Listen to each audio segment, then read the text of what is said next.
प्यारे आईटीआई के स्टूडेंट्सों, प्यारे आईटीआई के विद्यार्थियों, आप बिल्कुल तैयार हो जाइए। बिल्कुल आज जो है 16/9/2022 आप लोगों के लिए बहुत ही अच्छी खुशखबरी है। समय है वो खत्म हो चुका है क्योंकि आपके यूपीपीसीएल का आपके नोटिफिकेशन जारी हो चुका है। तो अपनी बिल्कुल कमर को कस लीजिए और बिल्कुल मेरे साथ जुड़ जाइए। चैनल को सब्सक्राइब कर लीजिए।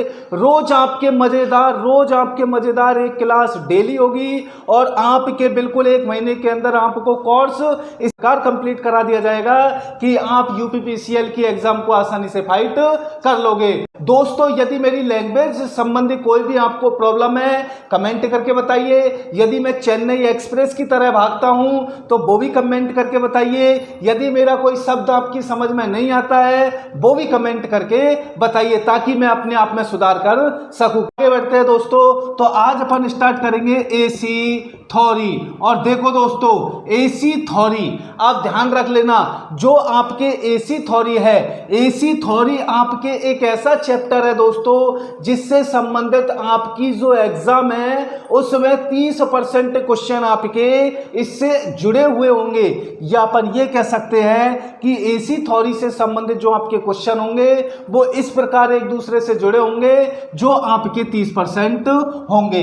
एसी थ्योरी अपन स्टार्ट करें उससे पहले अपन देख लेते हैं दोस्तों कि डीसी और जो आपके एसी विद्युत है, जो आपके डीसी और जो एसी विद्युत है, तो आखिरकार आपके विद्युत का निर्माण किस प्रकार हुआ। जो आपके विद्युत बनी किसके नियम अनुसार, फैराडे के नियम के अनुसार जो विद्युत का निर्माण हुआ वो अपन के किस प्रकार हुआ। तो पहले अपन ये देख लेते हैं कि विद्युत आपके किस प्रकार उत्पन्न हुई है। तो देखो दोस्तों, जब आपको कोई सी भी विद्युत पैदा करनी हो, चाहे आपको एसी विद्युत पैदा करनी हो, चाहे आपको डीसी विद्युत पैदा करनी हो, कोई सी भी आपको विद्युत पैदा करनी हो अधिक मात्रा में और अधिक शक्तिशाली, तो उस कंडीशन में आपको सबसे पहले चाहिए चुंबकीय क्षेत्र। सबसे पहले क्या चाहिए, चुंबकीय क्षेत्र।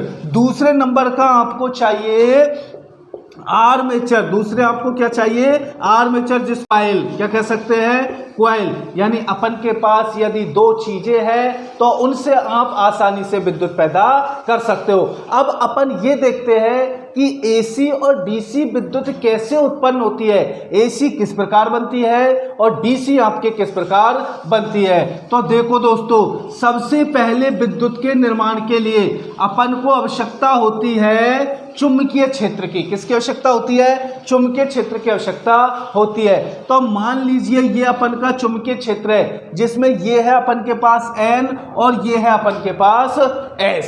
अब ध्यान रखना, जो अपन की चुंबकीय बल रेखाएं होती है वो बाहर तो चलती है N से S की ओर और अंदर चलती है S से N की ओर। तो अपन की जो चुंबकीय बल रेखाएं चलेगी वो इस प्रकार चलेगी, ठीक है, इस प्रकार चलेगी आपकी चुंबकीय बल रेखाएं। यानी अंदर तो चलेगी S से N की ओर और बाहर चलेगी N से S की ओर।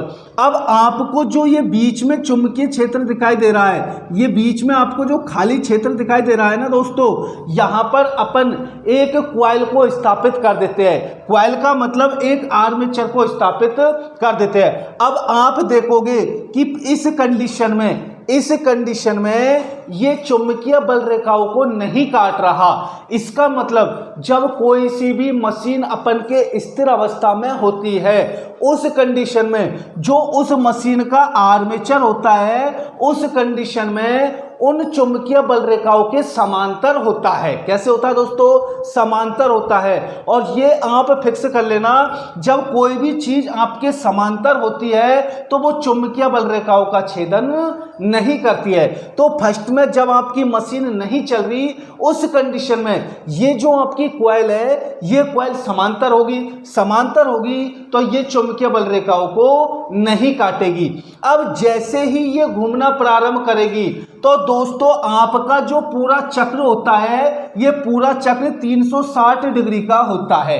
कितने डिग्री का होता है, 360 डिग्री का होता है। यानी इसको अपन 4 भागों में डिवाइड कर लेते हैं। ये तो आपका है 90 डिग्री, ठीक है। ये आपका यहाँ पर कितना हो जाएगा, यहाँ पर हो जाएगा 60, यहाँ पर हो जाएगा 30, ठीक है, और यहाँ पर हो जाएगा अपन के 0, ठीक है। फिर यहाँ पर कितना हो जाएगा, ये अपन के कितना है 90, 90 के बाद ये कितना हो जाएगा 120, ये कितना हो जाएगा 150, और ये कितना हो जाएगा 180, ठीक है।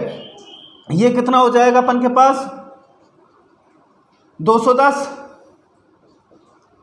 ये हो जाएगा 240, और ये हो जाएगा आपके पास 270, 270, ये कितना हो जाएगा 300,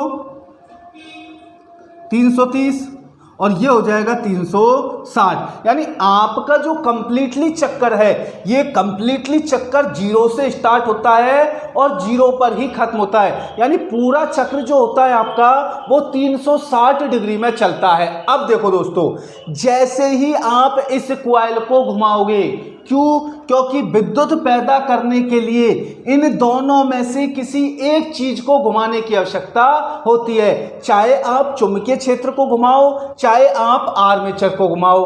अब यहां पर मैं जो चुंबकीय क्षेत्र है उसको रख रहा हूं फिक्स, और इसके अंदर जो आर्मेचर है, इसके अंदर जो अपन ने बाइंडिंग कर रखी है कॉइल है, उसको मैं घुमा रहा हूं। तो जैसे ही इस कंडीशन में है, चुंबकीय बल रेखाएं नहीं कट रही, जैसे ही इसको एंटी क्लॉक घुमाएंगे। एंटी क्लॉक का मतलब क्या होता है, एक तो होता है क्लॉकवाइज, क्लॉकवाइज आपके इस प्रकार चलता है और एंटी क्लॉक इस प्रकार चलता है। यानी घड़ी की दिशा में तो होता है क्लॉकवाइज, और घड़ी के विपरीत जो होता है वो होता है एंटी क्लॉक। तो हमेशा आर्मेचर जो घूमता है वो एंटी क्लॉक घूमता है। तो जैसे ही अपन इसको एंटी क्लॉक घुमाएंगे तो इसका मतलब घूमना प्रारंभ हुआ यहां से, यहां से हुआ। जैसे ही आपका ये कॉइल घूमेगी तो सबसे पहले पहुंचेगी 30 डिग्री पर। तो जैसे ही ये 30 डिग्री पर पहुंचेगी, आपकी चुंबकीय बल रेखाएं कटने लग जाएगी, और जैसे ही आपकी चुंबकीय बल रेखाएं कटेगी, ध्यान रखना, जैसे ही चुंबकीय बल रेखाएं कटेगी आपकी विद्युत पैदा हो जाएगी। क्या पैदा हो जाएगी, विद्युत पैदा हो जाएगी। तो अब 30 डिग्री पर आपकी विद्युत का निर्माण हो गया। फिर जैसे जैसे आपकी स्पीड बढ़ेगी, कोण परिवर्तित होगा। फिर 30 से पहुंचा 60 में तो और भी ज्यादा चुंबकीय बल रेखाएं कटेगी, तो और ज्यादा विद्युत पैदा होगी। फिर बढ़ेगी आपकी और भी ज्यादा, तो पहुंच जाएगी वो 90 पे। 90 पे इसका मतलब आपके बिल्कुल सेम टू सेम इस प्रकार आ जाएगी, इस प्रकार आ जाएगी। इसका मतलब उस कंडीशन में आपकी चुंबकीय बल रेखाएं सबसे ज्यादा कटेगी, और जब सबसे ज्यादा कटेगी तो उस कंडीशन में विद्युत आपके सबसे ज्यादा पैदा होगी। तो पहुंच जाएगा 90, 90 में और भी ज्यादा विद्युत पैदा हो जाएगी। फिर वो वापस रिटर्न होता है, और वापस रिटर्न होगा तो पहुंचेगी 120 तो विद्युत पैदा होगी। फिर पहुंचेगी 150 तो विद्युत पैदा होगी। फिर पहुंचेगी 180, उस कंडीशन में फिर दोबारा आपका समांतर हो जाएगा। इसका मतलब ये अपन के आधा चक्र हो गया। कहने का मतलब ये अपन के आधा चक्र हो गया। ये जो विद्युत है ये है अपन की 30 डिग्री, ये जो विद्युत है ये है अपन के 60 डिग्री, और जो ये विद्युत है ये है अपन के 90 डिग्री। अर्थात 30 डिग्री पर न्यूनतम विद्युत होती है और 90 डिग्री पर सबसे ज्यादा विद्युत होती है। अब आपकी जो एग्जाम में इससे जो क्वेश्चन पूछा जाएगा दोस्तों, वो ये पूछा जाएगा कि चुंबकीय बल रेखाएं शुरुआत कंडीशन में क्यों नहीं कटती है।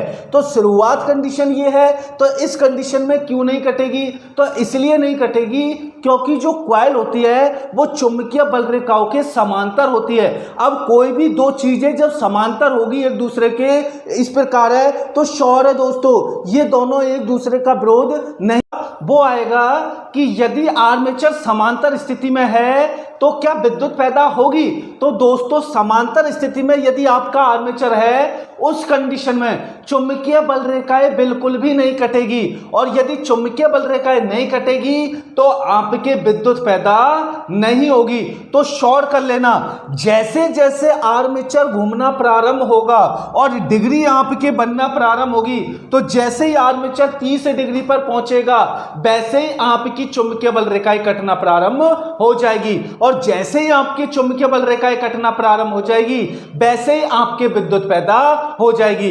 अब यहां पर एक क्वेश्चन और पूछ सकता है एग्जामिनर, और वो क्वेश्चन ये पूछ सकता है कि विद्युत का निर्माण निम्नतम कितनी डिग्री पर हो सकता है। तो यदि इस प्रकार का आपके क्वेश्चन आए कि विद्युत का निर्माण जो है वो कितने डिग्री पर हो सकता है, अर्थात चुंबकीय बल रेखाओं का छेदन कितने डिग्री पर कर सकते हैं, तो आपके 10 डिग्री पर विद्युत चुंबकीय बल रेखाओं का छेदन होता है। इसका मतलब आपकी जो विद्युत का निर्माण है वो 10 डिग्री से प्रारंभ हो जाता है, लेकिन जो उसकी वैल्यू जो आती है वो 30 डिग्री पर आती है। तो 30 डिग्री पर आपकी विद्युत की वैल्यू आएगी, उसके बाद सबसे ज्यादा जो वैल्यू आती है वो 90 डिग्री पर आती है। तो यहां से आपके 90 डिग्री पहुंचा, फिर वापस आपका जो आर्मेचर है वो नीचे उतरेगा तो यहां पर आएगा 120, यहां पर आएगा आपके 150 और यहां पर आएगा आपके 180। इसका मतलब आपका जो एक चक्र हो गया, पहले पहुंचा आपके एन पर पहुंचा, तो जैसे ही आपके एन पर पहुंचेगा तो आपका बनेगा हाफ चक्र, यानी हमेशा एक पोल पर यदि कोई भी आर्मेचर है उस कंडीशन में बनेगा आधा चक्र।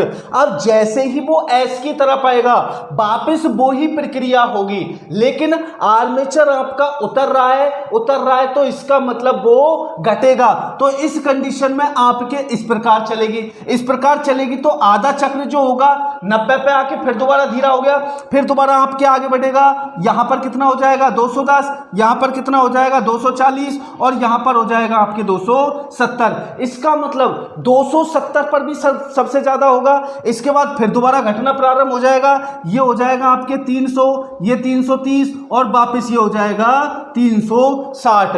अर्थात आपके एन पोल और एस पोल दोनों के संपर्क में यदि आर्मेचर आ गया तो ये मान लेना वहां पर आपके एक साइकिल पूरा हो जाएगा। अब इस कंडीशन में जो आपके निर्माण हुआ है, ये निर्माण हुआ है आपके एसी का। किसका निर्माण हुआ है? एसी का।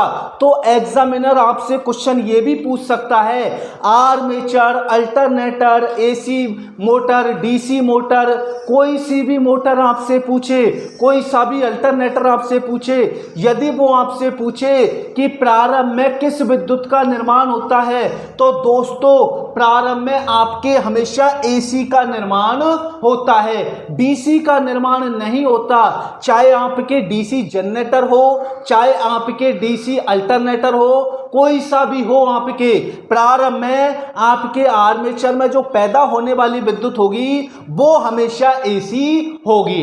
अब इसको डीसी में कैसे परिवर्तित किया जाता है, तो देखो दोस्तों, उसके बाद क्या करते हैं, जो आपका आर्मेचर है, आर्मेचर में एक रिंग लगाई जाती है। आर्मेचर में क्या किया जाता है? आर्मेचर में एक रिंग लगाई जाती है और वो रिंग दो भागों में डिवाइड होती है। कितनी भागों में डिवाइड होती है? दो भागों में डिवाइड होती है। और इन दो भागों में डिवाइड करके बीच में उसमें अवरक डाल दिया जाता है। क्या कर देते हैं? अवरक से उसको पृथक कर दिया जाता है। यानी अवरक आपने डाला, अवरक से ये दोनों जो रिंग है वो दो भागों में डिवाइड होगी। यानी यहां से और यहां तक का जो आपका भाग है वो अलग हो गया, और यहां से और यहां तक का जो भाग है वो आपके अलग हो गया। अब जब इसको आप आर्मेचर पर जोड़ोगे तो जैसे ही एन दिशा में आएगा तो यहां से आपकी एक कॉइल जुड़ी होगी इस पर और एक कॉइल जुड़ी होगी इस पर। तो जैसे ही आपकी एन दिशा में आता है उस कंडीशन में आपको मिलता है प्लस, और जैसे ही आपकी एस कंडीशन में आता है उस कंडीशन में मिलता है माइनस। इसका मतलब आपको लगातार माइनस मिलता रहेगा, लगातार प्लस मिलता रहेगा। ये किस कंडीशन में होगा? जब आपका एन पर पहुंचेगा, यानी वो ज्यादातर चुंबकीय बल रेखाओं को काटेगा और जो आपके आर्मेचर के अंदर जो कॉइल कर रखी है आपने, उस कॉइल का करंट सीधा पहुंचेगा कम्यूटेटर पर लगे हुए कार्बन ब्रश के माध्यम से वो आपको मिलेगा। तो जैसे ही आपकी सप्लाई कम्यूटेटर पर आती है तो यहां पर आपको लगातार छेदन की विद्युत मिलेगी। अर्थात लगातार आपको प्लस मिलेगा, और ये इधर से जो मिलेगा वो लगातार आपको माइनस मिलेगा। अर्थात जो आपकी कम्यूटेटर लगा दी गई है इस आर्मेचर पर, तो कम्यूटेटर के माध्यम से डीसी उत्पन्न करेंगे। अब आपके जब आपके कम्यूटेटर है, कम्यूटेटर पर केवल और केवल जब विद्युत का छेदन होता है उसी कंडीशन में आपको सप्लाई मिलती है। तो श्योर है प्रारंभ में आपके किसी भी अल्टरनेटर या जनरेटर से आपके जो विद्युत का निर्माण होता है वो एसी विद्युत का निर्माण होता है, लेकिन बाह्य अपन जब जोड़ देते हैं कम्यूटेटर तो वहां से अपन को प्लस और माइनस मिलता है, और ये प्लस माइनस आपको लगातार मिलता है, अर्थात इस पर उतार चढ़ाव नहीं होता है। इस कंडीशन में आपको जो मिलने वाली सप्लाई होती है वो सीधी सप्लाई होती है और लगातार आपको मिलती है। तो ध्यान रख लेना, आपकी जो डीसी का निर्माण होता है ये इस प्रकार होता है। आगे अपन डीसी जनरेटर जो पढ़ेंगे उसमें और अच्छी तरीके से चर्चा करेंगे, यहां पर केवल बेसिक स्तर पर आप समझ लेना दोस्तों, ठीक है। तो ये आपके निर्माण हो गया डीसी सप्लाई का।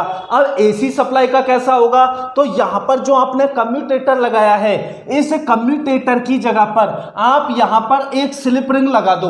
स्लिप रिंग का मतलब एक केवल कॉपर की बनी हुई रिंग लगा दी। कहां पर, यहां पर रिंग लगा दी, और जो आपकी इस आर्मेचर में बाइंडिंग आपने जो कर रखी है उस बाइंडिंग को सेगमेंट के माध्यम से जोड़ दिया।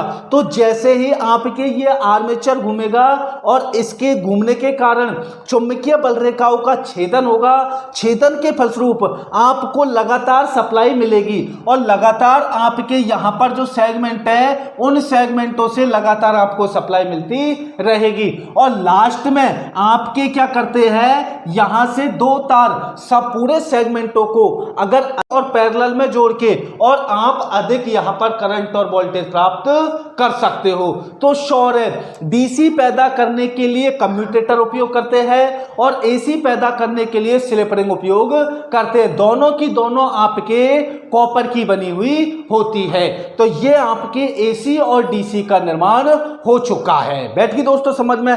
जो आपके यहां पर जो विद्युत पैदा हो रही है, तो चाहे वो आपके एसी हो चाहे वो आपके डीसी हो, ध्यान रखना, चाहे वो आपके एसी विद्युत हो चाहे वो आपके डीसी विद्युत हो, पैदा होने वाली जो विद्युत है वो आपकी बीएलबी पर निर्भर होती है। किस पर निर्भर होती है, बीएलबी पर निर्भर होती है। बी का मतलब होता है आपके पास वेबर, यानी जो फ्लक्स है यहां पर जो आपकी चुंबकीय बल रेखाएं हैं, ये बी का मतलब होता है वेबर, फ्लक्स घनत्व होता है जो आपका यहां पर एन और एस ये दोनों के मध्य में जो चुंबकीय फ्लक्स जो बन रहा है वो है बी।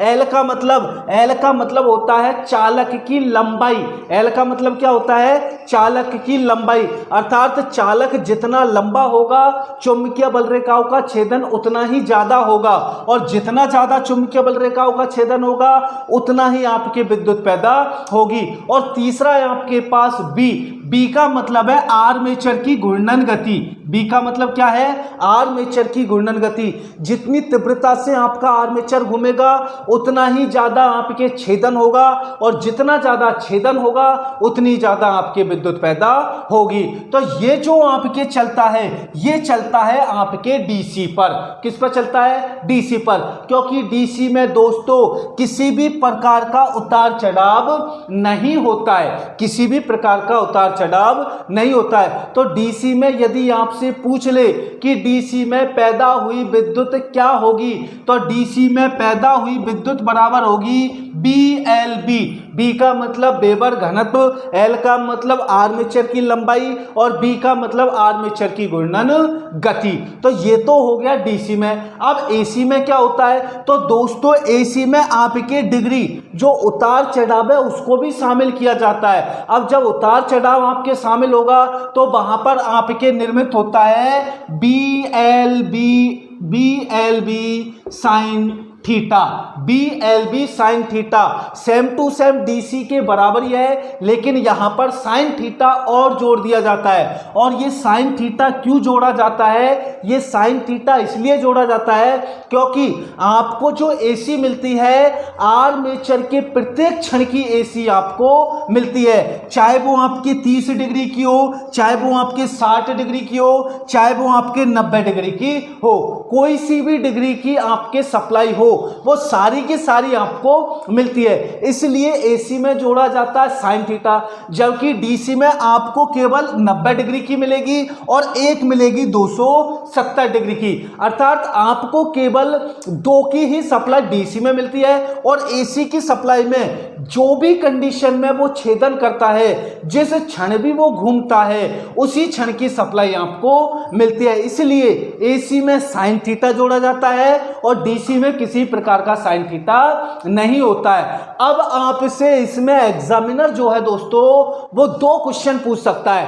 पहला क्वेश्चन ये पूछ सकता है कि DC में साइन थीटा क्यों नहीं होता। अब DC में साइन थीटा इसलिए नहीं होता दोस्तों क्योंकि DC में केवल 90 डिग्री का आपको वोल्टेज मिलता है या 90 डिग्री की सप्लाई मिलती है और 90 डिग्री का मान होता है 1। कितना होता है 90 डिग्री का मान? 1 होता है। तो यदि 90 डिग्री का मान 1 है तो जितना आपके BLB होगा उतना ही आपको प्राप्त होगा, किसी प्रकार का परिवर्तन नहीं होगा। लेकिन AC में साइन थीटा जोड़ा जाता है, तो साइन थीटा जोड़ा जाता है तो आपको 30 का भी प्राप्त होगा, 60 का भी होगा और 90 का भी होगा। तो साइन जो 30 है, साइन 30 का मान 0.5 होगा, साइन 60 का मान 0.8 होगा और साइन 90 का मान 1 होगा। अब क्वेश्चन आपसे यह पूछ सकता है कि निम्नतम किस कोण पर विद्युत मिलती है? तो निम्नतम मिलेगी साइन 30 पर। कितनी मिलेगी? तो 1.5 मिलेगी। और अधिकतम किस पर मिलेगी? तो अधिकतम मिलेगी आपको 90 डिग्री पर। कितनी मिलेगी? विद्युत है, ये विद्युत आपके 2 प्रकार की है। कितने प्रकार के दोस्तों? 2 प्रकार की। पहली है आपके DC विद्युत और दूसरी है आपके AC विद्युत। DC विद्युत को आपके डायरेक्ट करंट बोलते हैं। DC विद्युत को क्या बोलते हैं? डायरेक्ट करंट, ठीक है। और AC विद्युत को अपन के बोलते हैं अल्टरनेटिंग करंट। क्या बोलते हैं? Alternating current. और इसको हिंदी में बोलते हैं दोस्तों दिष्ट धारा, और इसको हिंदी में बोलते हैं प्रत्यावर्ती धारा। अब आप AC थ्योरी स्टार्ट करें उससे पहले अपन इन दोनों के डिफरेंस के बारे में थोड़ा जान लेते हैं कि ये दोनों किस प्रकार आपके भिन्न है। थोड़ा इसके बारे में जान लेते हैं कि कौन सी ज़्यादा आपके खतरनाक है, कौन सी आपके कम खतरनाक है। तो जो DC को मान लेते हैं अपन नौजवान, यानी DC को अपन मान लेते हैं नौजवान। नौजवान का मतलब यंग मैन, ठीक है। और AC को मान लेते हैं अपन बुड्ढा। AC को मान लेते हैं अपन बुड्ढा, यानी अगर नौजवान है तो श्योर है इसकी उम्र 28 से 24 के बीच में होगी, और बुड्ढा है तो उसकी उम्र 30 से 60 के बीच में होगी, ठीक है दोस्तों। आपने एक कहावत और सुनी होगी देसी लैंग्वेज में, और वो कहावत ये है कि नया चले 9 दिन और पुराना चले 100 दिन। नया चले 9 दिन और पुराना चले 100 दिन। तो आपको पता है कि DC है आपकी नौजवान नया और AC है आपकी बुड्ढा पुराना। तो ये चलेगा आपके 9 दिन और ये चलेगा आपके 100 दिन। तो दोस्तों DC अपन की जो होती है वो चलती है आपके सीधी। कैसी चलती है? सीधी चलती है, बिना रुके हुए, अर्थात किसी भी प्रकार का सांस नहीं लेती, वो लगातार आपके चलती है। तो ये तो है आपके DC। और AC जो चलती है आपके, AC चलती है आपके इस प्रकार चलती है। AC किस प्रकार चलती है? उतार चढ़ाव उतार चढ़ाव उतार चढ़ाव, ऊपर नीचे आपकी एसी चलती है। तो इसमें क्या होता है दोस्तों कि जो आपकी एसी है, जब आपके एसी थक जाती है तो थोड़ी देर के लिए वो रेस्ट करती है, फिर दोबारा चलना प्रारंभ कर देती है, फिर रेस्ट करती है, फिर दोबारा चलना प्रारंभ कर देती है। तो ये आपके एसी रुक रुक कर चलती है और डीसी आपकी डायरेक्ट चलती है, सीधी चलती है। अब मेरे को कमेंट करके ये बताइए कि जो नौजवान लगातार चल रहा है, लगातार दौड़ रहा है, और एक यंग मैन जो 1 किलोमीटर चल लेता है फिर बैठ जाता है, 1 किलोमीटर चलता है फिर बैठ जाता है, तो मेरे को कमेंट करके ये बताइए दोस्तों कि दोनों में से कौन पहले थकेगा और कौन आपके बाद में थकेगा। तो आपको पता है जो लगातार आपके चल रहा है वो पहले थकेगा और जो आपके रुक रुक कर चल रहा है वो आपके बाद में थकेगा। इसका मतलब जो आपकी डीसी है, डीसी को आप लगातार यदि लोगे तो लगातार लेने पर आपको नुकसान हो सकता है, आपकी मशीन को नुकसान हो सकता है। क्यों? क्योंकि ये आपको मिलती है डायरेक्ट, तो ये आपके लगातार होती है। तो आपके जो डीसी है, डीसी दोस्तों अल्प समय के लिए उपयोग में ली जाती है, जबकि एसी आपके हमेशा के लिए उपयोग में ली जाती है। अब मेरे को कमेंट करके ये बताइए कि यदि अपन घरों में डीसी उपयोग करें तो बताओ कितने दिन चल सकती है। तो दोस्तों 1 दिन से ज्यादा आपका पूरा सिस्टम नहीं चल सकता है। क्यों? क्योंकि डीसी आपकी बिल्कुल डायरेक्ट होगी। इसी में यदि आपके क्वेश्चन आ जाए कि कौन सी ज्यादा पावरफुल होती है और कौन सी कम पावरफुल होती है, तो जो आपके डीसी है ये आपके ज्यादा पावरफुल होती है और जो आपके एसी है ये आपके कम पावरफुल होती है। अब ज्यादा और कम पावरफुल होने का कारण क्या है? तो दोस्तों इसमें आपको सीधी सप्लाई मिलती है, अर्थात जो आपके डीसी है, डीसी में आपको मिलती है वास्तविक शक्ति। डीसी में क्या मिलती है? वास्तविक शक्ति। और एसी में मिलती है आपको आभासी शक्ति। डीसी में तो क्या मिलती है? डीसी में मिलती है आपको वास्तविक शक्ति, और वास्तविक शक्ति बराबर होता है B इंटू आई, और आभासी शक्ति बराबर होता है B इंटू आई इंटू कॉस थीटा। क्या होता है? B इंटू आई इंटू कॉस थीटा। यहां पर आप देखोगे कि डीसी में किसी भी प्रकार का कैपेसिटर नहीं लगाया जाता, किसी भी प्रकार का इंडक्टर नहीं लगाया जाता। डीसी में केवल लगाया जाता है आर। क्या लगाया जाता है? आर। जबकि एसी में आपके कैपेसिटर और इंडक्टर लगाया जाता है, आर आपके एसी में नहीं लगाया जाता। अब ये आप बिल्कुल फिक्स कर लेना, जहां पर आर लगा हुआ होगा वहां पर आपके वास्तविक शक्ति होगी, जहां पर कैपेसिटर या इंडक्टर लगा हुआ होगा वहां पर आपके आभासी शक्ति होगी। अब कमेंट करके मेरे को ये बताइए कि आभासी शक्ति का मात्रक क्या होगा और वास्तविक शक्ति का मात्रक क्या होगा।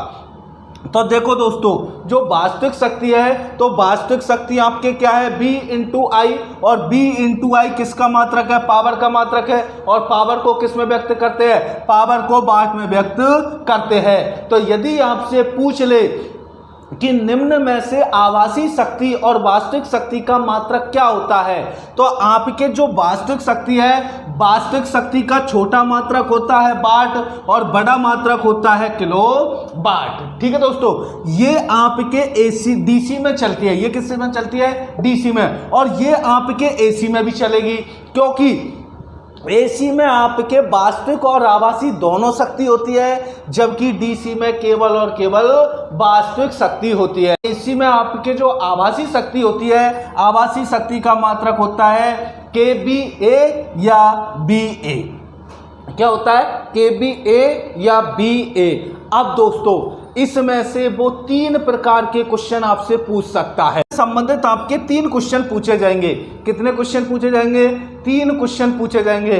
पहला क्वेश्चन ये पूछा जाएगा कि डीसी में कौन सी शक्ति होती है। तो डीसी में आपकी जो शक्ति होती है वास्तविक शक्ति होती है। दूसरा क्वेश्चन आपसे ये पूछा जाएगा कि एसी में कौन सी शक्ति होती है। तो एसी में आपके वास्तविक भी होती है और आभासी भी होती है, यानी एसी में आपके दोनों प्रकार की शक्ति होती है। ठीक है। दूसरा क्वेश्चन आपसे ये पूछेगा कि डीसी की जो मशीन होती है, डीसी की मशीन की रेटिंग किसमें व्यक्त की जाती है?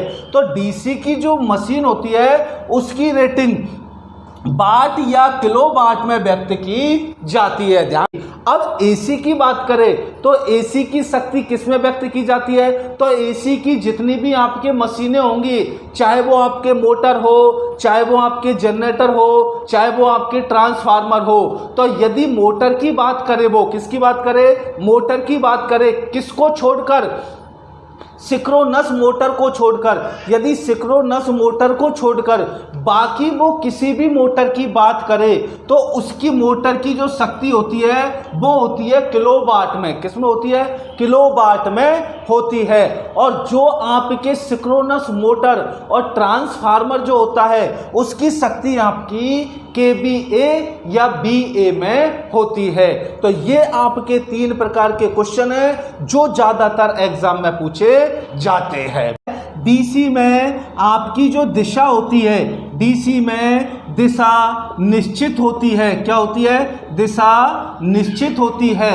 चाहे डीसी में आपके दिशा निश्चित होती है, चाहे परिमाण हो या ना हो, परिमाण हो या ना हो, लेकिन दिशा आपके फिक्स रहती है। तो आप ये बताओ मेरे को कि आपके अगर क्वेश्चन आ जाए कि निम्न में से सदिश राशि कौन सी है, यदि आपके क्वेश्चन आ जाए कि सदिश राशि है और विकल्प में आपके आए एसी धारा, डीसी धारा, दोनों या कोई नहीं, तो बताओ क्या करोगे?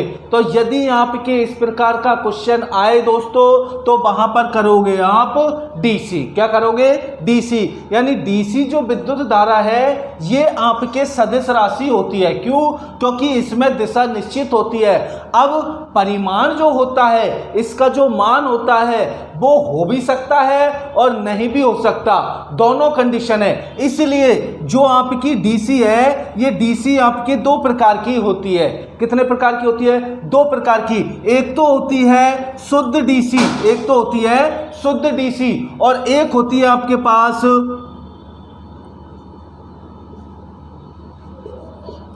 Pulsating DC. एक तो होती है शुद्ध डीसी और एक होती है आपके पास पल्सेटिंग डीसी।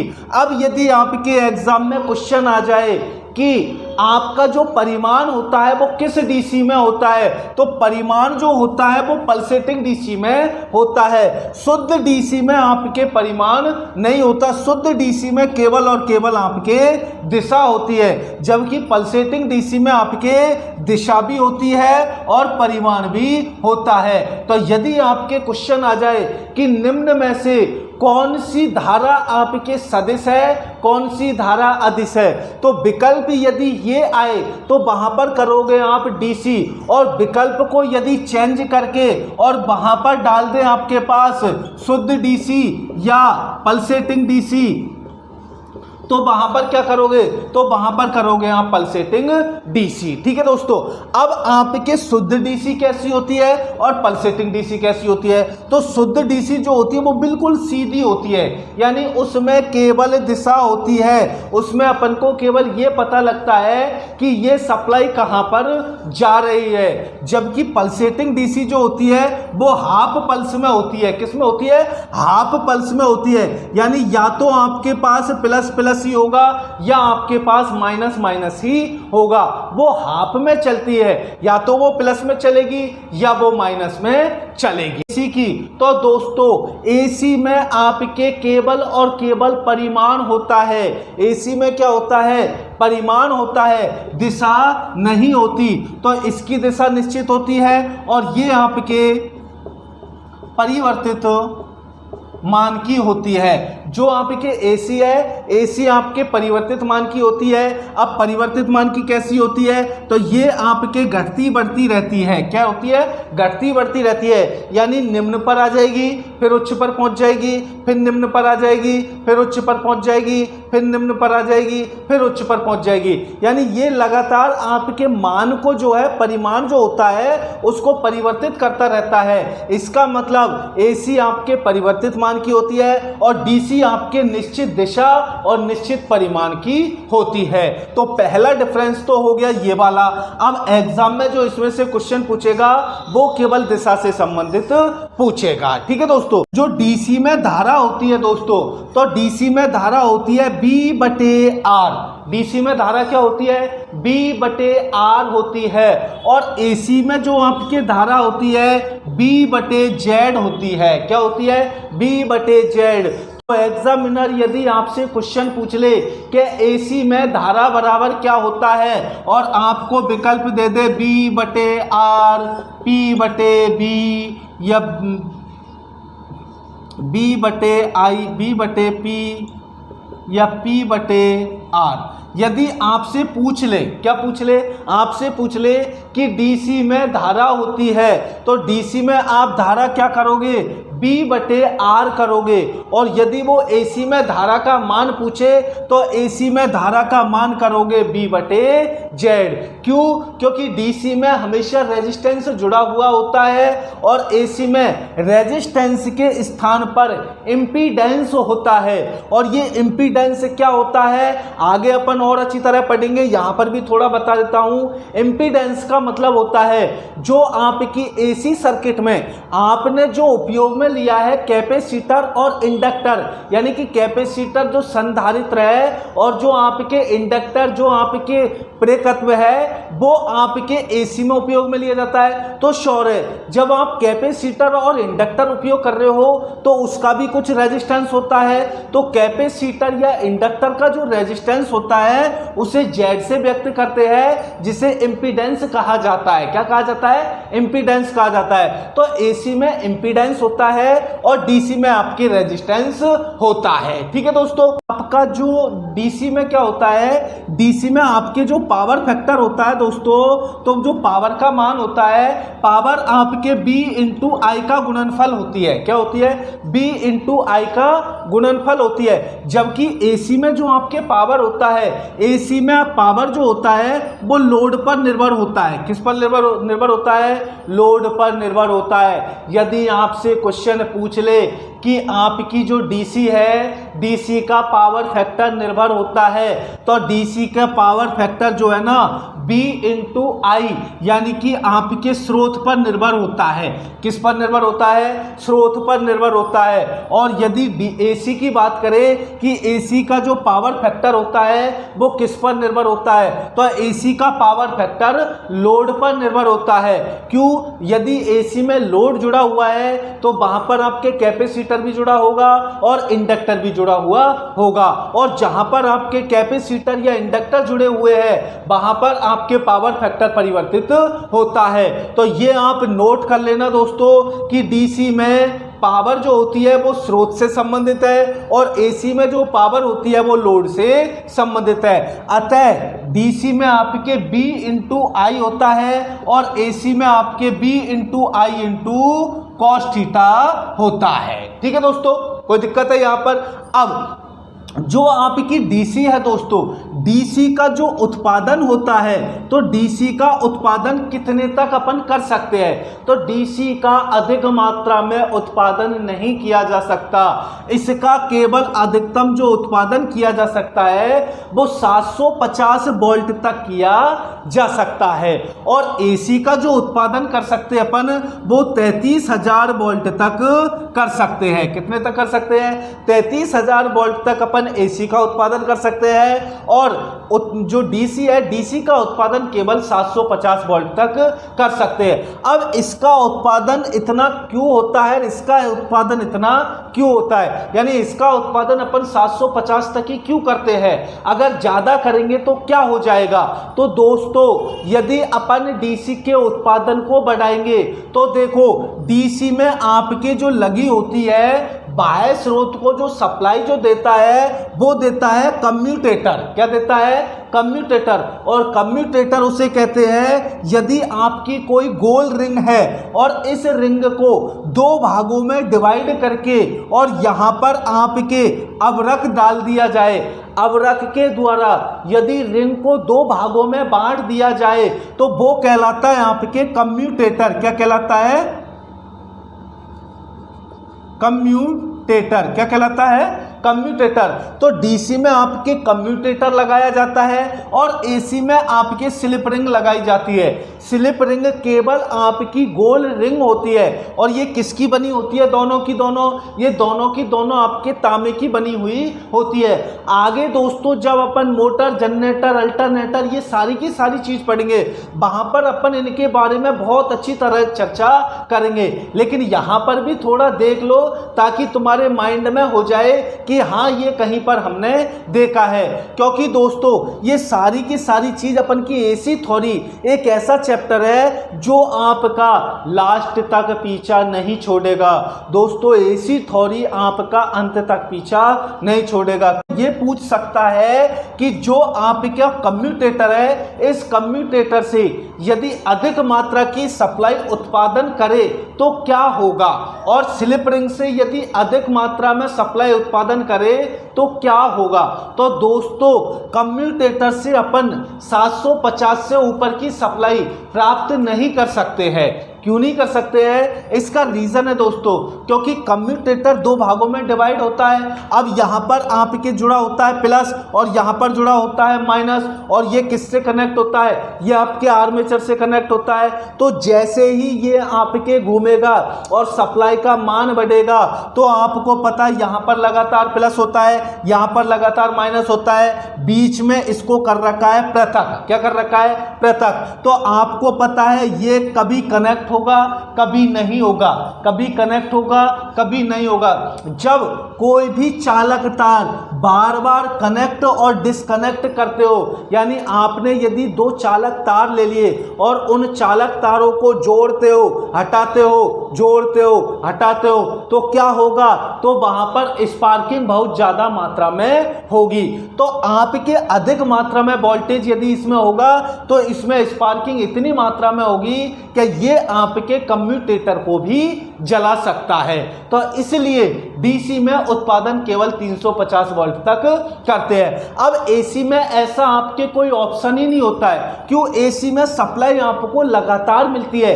किसी भी प्रकार आपके जुड़ना हटना होता है वो एसी में आपके नहीं होता है। इसलिए एसी में किसी प्रकार की स्पार्किंग नहीं होती। स्पार्किंग नहीं होती तो इसका उपयोग अपन उच्च तक कर सकते हैं। ठीक है दोस्तों, बैठी समझ में? कोई दिक्कत है? अब ये चीज ध्यान रखना, ये एसी और डीसी का जो मैं आपको अंतर बता रहा हूं, इस अंतर में से आपके दो क्वेश्चन ऐसे मिल जाएंगे दोस्तों जो कतई एकदम हलवा होंगे, लेकिन आप थोड़ा माइंड लगाकर उनको हल करना। दूसरी बात दोस्तों, आप कमेंट करके जरूर बताना कि आपको समझ में बैठ रहा है या नहीं बैठ रहा है।